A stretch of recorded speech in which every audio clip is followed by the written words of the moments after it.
जब भी हमें किसी को अपनी बात मनवानी होती है तो हम ऐसे नेगोशिएट करते हैं। दुकान वाला कह रहा है 5,000, आप कह रहे हो 2,500, फिर वो कहता है कि भाई 4,500 दे दो और आप कहते हो 3,000। थोड़ा आप बढ़ते हो, थोड़ा वो कम करता है, ले देखिए बात बीच में कहीं अटक जाती है। फिर आप उठ के चले जाते हो इस उम्मीद में कि वो वापस बुला लेगा, पर वो बुलाता ही नहीं है।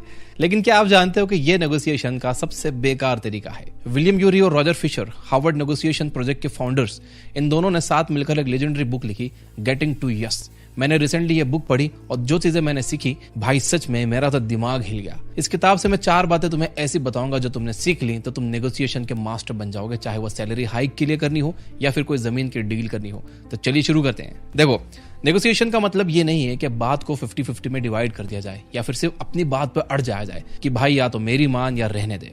नेगोशिएशन में कोई विनर या लूजर नहीं होता। नेगोशिएशन क्या होती है, मैं आपको कुछ एग्जांपल्स देता हूँ। पहला एग्जांपल, 2 आदमी लाइब्रेरी में खिड़की के पास बैठे झगड़ा कर रहे होते हैं। एक बोलता है कि विंडो खोलो, फ्रेश एयर चाहिए। दूसरा बोलता है कि नहीं, बंद रखो, हवा से पेपर्स उड़ रहे हैं।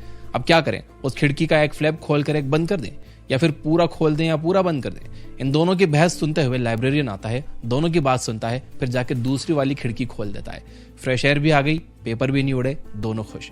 ये होता है नेगोशिएशन, स्मार्ट सॉल्यूशन जो दोनों को सेटिस्फाई करे।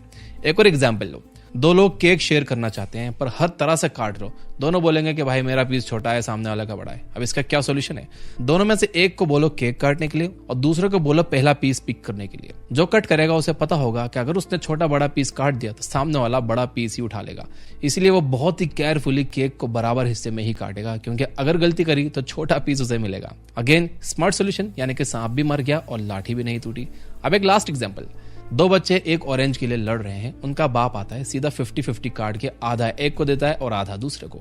एक बच्चा फ्रूट खा के छिलका फेंक देता है, दूसरा छिलका निकालकर उसे केक बनाने में लगाता है और अंदर का फ्रूट फेंक देता है। अब ये एक स्मार्ट तरीका नहीं हुआ। यानी नेगोशिएशन का असली मतलब दोनों पार्टी को 50-50 देना भी सही नहीं है। नेगोशिएशन का असली मतलब है राइट क्वेश्चन पूछना, सामने वाले के असली नीड्स को समझना और फिर दोनों के लिए बेस्ट सॉल्यूशन निकालना। अब ये सब कहानियों में तो ठीक है, पर जब रियल लाइफ सिचुएशन की बात आती है, आपके बॉस हो, लैंडलॉर्ड हो, फैमिली हो, गर्लफ्रेंड हो, किसी जॉब इंटरव्यू में गए हो या अपनी नई कार खरीदने, कैसे आप वो पा सकते हो जो आप चाहते हो? सामने वाले के मुंह से आपकी बात से एग्री कैसे करवाना है, उससे यस कैसे निकलवाना है? मैं आपको इस बुक से उसका एक 4 स्टेप फ्रेमवर्क दूंगा, जिसके बाद आपको जो चाहिए वो मिलेगा। Step number 1, focus on interest not positions. अब तक आपने 3 एग्जांपल्स में से एक पैटर्न नोटिस किया होगा, पर शायद आपने कंसाइसली पकड़ा नहीं है। हर जगह प्रॉब्लम ये नहीं थी कि दोनों लोग क्या मांग रहे थे, प्रॉब्लम ये थी कि उन्हें पता ही नहीं था कि सामने वाले की एक्चुअल जरूरत क्या है। ये किताब एक बड़ा सिंपल रूल बोलती है, नेगोशिएशन में पोजीशंस को देखो, इंटरेस्ट पर फोकस करो। और ये पोजीशंस और इंटरेस्ट में फर्क क्या होता है? लाइब्रेरी में जो बंदा बोल रहा था कि विंडो खोलो, उसकी पोजीशन क्या थी कि विंडो ओपन चाहिए। दूसरा बंदा बोल रहा था बंद रखो, उसकी पोजीशन क्या थी? विंडो क्लोज चाहिए। अब इन पोजीशंस में से आप क्या ही सॉल्व करोगे? कुछ नहीं, लेकिन उनके इंटरेस्ट क्या थे? एक को फ्रेश एयर चाहिए, दूसरे को हवा से पेपर्स उड़ने की दिक्कत थी। ये 2 इंटरेस्ट अलग अलग प्रॉब्लम सॉल्व कर रहे थे, और जब आप इंटरेस्ट ढूंढ लेते हो ना, सॉल्यूशन ऑटोमेटिकली मिल जाता है। अब ये आप रियल लाइफ में कैसे अप्लाई करोगे? ये सुनने में इजी लगता है, लेकिन प्रैक्टिकली सबसे टफ पार्ट होता है, क्योंकि पोजीशंस तो क्लियर होती हैं, ये चाहिए या फिर ये नहीं चाहिए। इंटरेस्ट हिडन होते हैं, कभी इमोशंस के पीछे, कभी ईगो के पीछे, कभी कंफ्यूजन के पीछे। तो इंटरेस्ट फाइंड कैसे करोगे? आंसर बहुत सिंपल है, आस्क व्हाई। हाँ, बस यही एक वर्ड, व्हाई। तुम ये क्यों चाहते हो? तुम्हारे लिए इसके पीछे रियल रीजन क्या है? जब आप व्हाई पूछते हो तो सामने वाले को फील होता है कि ये मेरी बात सुन रहा है, समझ रहा है, रिस्पेक्ट कर रहा है। और साइंटिफिकली यही पॉइंट होता है जहां ट्रस्ट शिफ्ट होता है। लोग आपकी बात सुनते ही तब है जब उन्हें लगता है कि आप उनको समझते हो। और यहाँ एक इंपॉर्टेंट बात भी है, आपको भी अपने इंटरेस्ट क्लियरली एक्सप्रेस करने जरूरी है। कभी कभी सामने वाला आपका पॉइंट ऑफ व्यू समझता ही नहीं है। देखो, हम सभी इमोशनल क्रिएचर्स हैं और हम आपस में कनेक्ट भी इमोशंस के बेसिस पर ही करते हैं। अपना वाई बताने से आप खुद को छोटा नहीं दिखा रहे हो, आप नेगोशिएशन में पीछे नहीं हट रहे हो, बल्कि एक स्टेप और आगे जा रहे हो। इसलिए अगर आप अपने बॉस को सीधा ये कहो कि छुट्टी चाहिए, तो उसका सबसे पहला सवाल होता है क्यों चाहिए, ताकि वो ये जज कर पाए कि आपका जो रीजन है वो वर्थ इट है या नहीं। तो नेगोशिएशन को कभी भी 1 वर्सेस 1 फाइट की तरह मत देखो, बल्कि इसे ऐसे देखो जैसे आप दोनों एक ही कार में ड्राइव करके एक ही मंजिल पे जाना चाह रहे हो और दोनों में बस ये बहस चल रही है कि रास्ता कौन सा बेस्ट है। अब आप सोचोगे ठीक है, इंटरेस्ट फाइंड करना सीख लिया, पर जब दोनों के इंटरेस्ट क्लैश कर जाएं, एक को प्राइस हाई चाहिए, दूसरे को लो चाहिए, तब फेयर कैसे डिसाइड करें? बस इस सवाल का जवाब ही है step number 2, use fair standards. कभी कभी दोनों साइड्स के इंटरेस्ट क्लियर होने के बाद भी कॉन्फ्लिक्ट खत्म नहीं होता।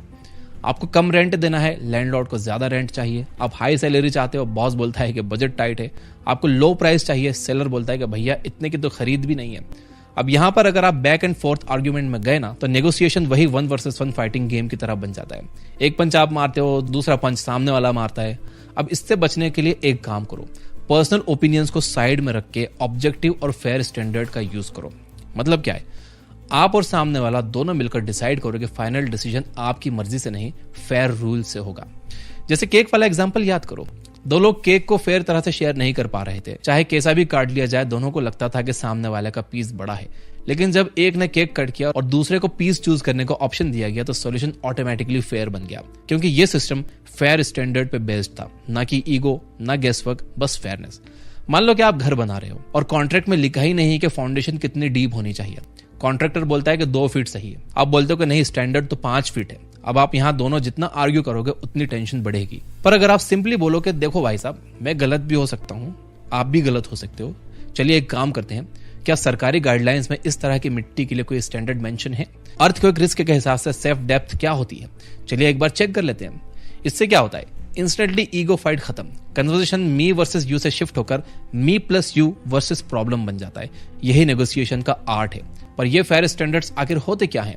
Market price, government rules, legal requirements, industry benchmarks, expert opinions, scientific guidelines, agreement से पहले डिसाइड किए हुए रूल्स। ये सब पर्सनल बायसेस से दूर होते हैं। जब आप फेयर स्टैंडर्ड यूज करते हो तो सामने वालों को लगता ही नहीं है कि आप उन्हें फोर्स कर रहे हो, उन्हें लगता है हम दोनों मिलकर करेक्ट डिसीजन कर रहे हैं। ये एक बड़ा साइकोलॉजिकल शिफ्ट होता है जो उन्हें यस बोलने पे मजबूर कर देता है। अब शायद आप सोच रहे होंगे कि ठीक है भाई, फेयर स्टैंडर्ड यूज करना भी सीख लिया, पर नेगोशिएशन में एक और प्रॉब्लम होती है, जब दोनों साइड्स के इंटरेस्ट डिफरेंट होते हैं।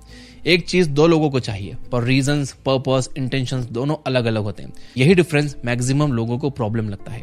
लेकिन ये डिफरेंस ही आपकी बिगेस्ट अपॉर्चुनिटी होता है, जहां आप ऐसे ऑप्शंस क्रिएट करते हो जिससे दोनों साइड्स को 100% मिल सकता है जो वो चाहते हैं। यही है step number 3, invent options for mutual gain. Orange वाला एग्जांपल याद कीजिए, दोनों बच्चे एक ऑरेंज के लिए लड़ रहे थे। फादर ने सीधा 50-50 काट दिया, फेयर लगा, लेकिन रिजल्ट क्या हुआ? एक बच्चे ने सिर्फ फ्रूट खाकर छिलका फेंक दिया, दूसरा सिर्फ छिलके से केक बनाता है और फ्रूट फेंक देता है। सही में सोचिए, अगर थोड़ा सा टाइम लेकर दोनों से ये पूछा जाता कि आपको ऑरेंज क्यों चाहिए, तो दोनों को 100% मिल जाता जो उन्हें एक्चुअली चाहिए था। पर मिला कितना? बस आधा। ये एग्जाम्पल नेगोशिएशन का सबसे इंपॉर्टेंट लेसन सिखाता है। नेगोशिएशन का गोल 50-50 नहीं होता, गोल होता है क्रिएटिव सॉल्यूशंस ढूंढना जहां दोनों को 100-100 मिले। बट ये ऑप्शंस मिलते कैसे हैं? इन्हें क्रिएट करना पड़ता है, और ये करना भी एक स्किल है। और इस स्किल के 4 सिंपल स्टेप्स हैं। Step 3A, brainstorm freely. आप और अपोजिट साइड या आपकी साइड के लोग सब एक टेबल पर आ सकते हैं। एटमॉस्फेयर कैजुअल रखिए, ओपन माइंडेड, और बस एक काम कीजिए, आइडियाज आइडियाज आइडियाज। चाहे वो स्टूपिड लग रहे हो, चाहे अनरियलिस्टिक हो, चाहे स्ट्रेंज हो, सब कुछ लिख लो। बिकॉज नेगोशिएशन में सबसे बड़ी प्रॉब्लम होती है, पीपल जज आइडियाज टू अर्ली, और जब आप जज कर देते हो तो क्रिएटिविटी मर जाती है। Step 3B, separate brainstorming from decision making.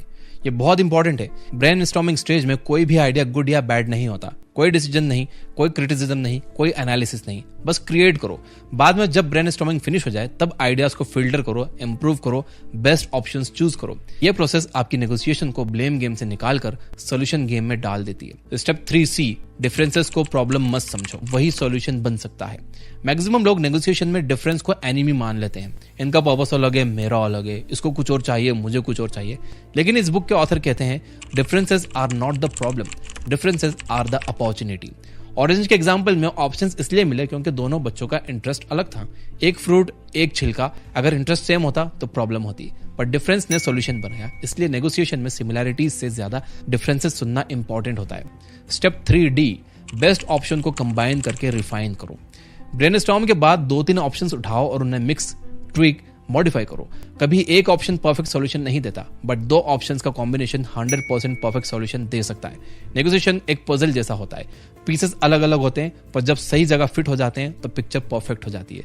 अब आप सोच रहे होगे, ठीक है भाई, क्रिएटिव ऑप्शंस बनाना सीख लिए, फेयर स्टैंडर्ड सीख लिए, इंटरेस्ट आइडेंटिफाई करना सीख लिया, लेकिन एक लास्ट प्रॉब्लम हमेशा रहती है, और वो नेगोशिएशन की सबसे डेंजरस प्रॉब्लम होती है। People, human ego, misunderstanding, emotions, personal attacks, frustration, miscommunication. ये सब नेगोशिएशन को क्या बल्कि बातचीत ही खत्म कर देते हैं, और इसी को हैंडल करता है ये last step number 4, separate the people from the problem. आप चाहे कितनी भी इंटेलिजेंट स्ट्रेटेजी यूज कर लो, अगर सामने वाला का ईगो हर्ट हो गया है या उन्होंने आपकी बात गलत समझ ली है या आप डिफेंसिव हो गए तो नेगोशिएशन फेल हो जाती है। इसी वजह से किताब एक गोल्डन रूल देती है, be soft on the person but hard on the problem. Negotiation शुरू करने से पहले जस्ट इमेजिन, आपके सामने जो पर्सन खड़ा है उसे आप एक वर्टिकल लाइन से मेंटली 2 हिस्सों में डिवाइड कर दो, left side the person, right side the problem. और फिर याद रखो, आपकी लड़ाई राइट साइड से है, लेफ्ट साइड से नहीं। आप लेफ्ट साइड को रिस्पेक्ट दो लेकिन राइट साइड को चैलेंज करो। आप लेफ्ट साइड को वैल्यू करो लेकिन राइट साइड को क्वेश्चन करो। आपको लोगों को समझना क्यों जरूरी है? देखो, लोगों को समझना क्यों जरूरी है? क्योंकि लोग प्रिडिक्टेबल नहीं होते, उनका ईगो इजीली हर्ट हो जाता है, वो अपने परसेप्शन को ही रियलिटी मानते हैं, वो आपकी बात को गलत समझ सकते हैं, उनका टोन उनके इंटेंशन को मैच नहीं करता, उनकी कम्युनिकेशन हाफ बेक्ड होती है, और सबसे इंपॉर्टेंट, आप भी उनके जैसे ही इंसान हो, आप भी गलत सुन लेते हो, आप भी गुस्से में रिएक्ट कर देते हो, आपका ईगो भी कभी कभी सेंसिटिव हो जाता है। नेगोशिएशन में आपको दोनों का मिक्सचर हैंडल करना होता है, उनका भी और अपना भी। One simple trick to increase success by 20-30%। Negotiation successful होने के चांसेस तब 25 से 30% इंक्रीज हो जाते हैं जब आप बातचीत शुरू होने से पहले सामने वाले से थोड़ा टाइम बात कर लेते हो। बस हल्की सी फ्रेंडली टॉक, कैसे हैं आप, रोड पर ट्रैफिक कैसा था, आने में कोई प्रॉब्लम तो नहीं, कौन से स्पोर्ट्स में आपका इंटरेस्ट है, कोई हेवी टॉक नहीं, जस्ट नॉर्मल ह्यूमन कनेक्शन। क्योंकि जब एक इंसान इमोशनली सेफ फील करता है तो नेगोशिएशन ऑटोमेटिकली स्मूथ हो जाती है। यही रीजन है कि प्रोफेशनल नेगोशिएटर्स हमेशा पहले रीच आउट करते हैं, पहले 5-10 मिनट जस्ट बॉन्डिंग में जाते हैं। ये स्मॉल टॉक नहीं होती, ये नेगोशिएशन का फाउंडेशन होता है।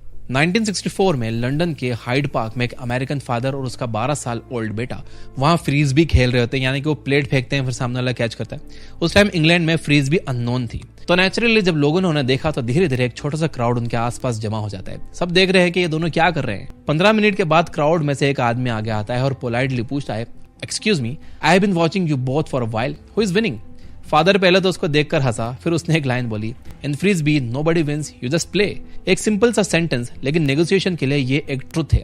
अगर आप नेगोशिएशन में विनर लूजर का गेम सोच रहे हो, अगर आपका फोकस मैं जीतूं वो हारे पर है, तो आप नेगोशिएशन का मीनिंग समझ ही नहीं रहे। नेगोशिएशन का गोल होता है working together, finding wise solution, understanding interest, saving the relationship, creating outcomes जिससे दोनों सेटिस्फाई हो सके।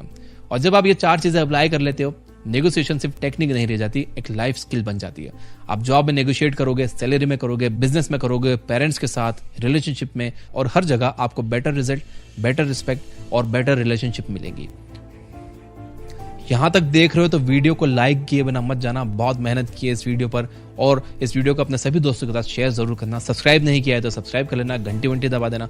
और ये बुक ऐप पर आप बिना किसी ऐड के फ्री बुक समरीज सुन सकते हो। वहां पर 400 से ज्यादा किताबों की हिंदी में बुक समरीज अवेलेबल है, ऑडियो और टेक्स्ट फॉर्म में। ये एक वर्ल्ड क्लास ऐप है, आप तो जानते हो। Finally, you guys are amazing, keep reading, keep learning, keep growing. Thank you for watching.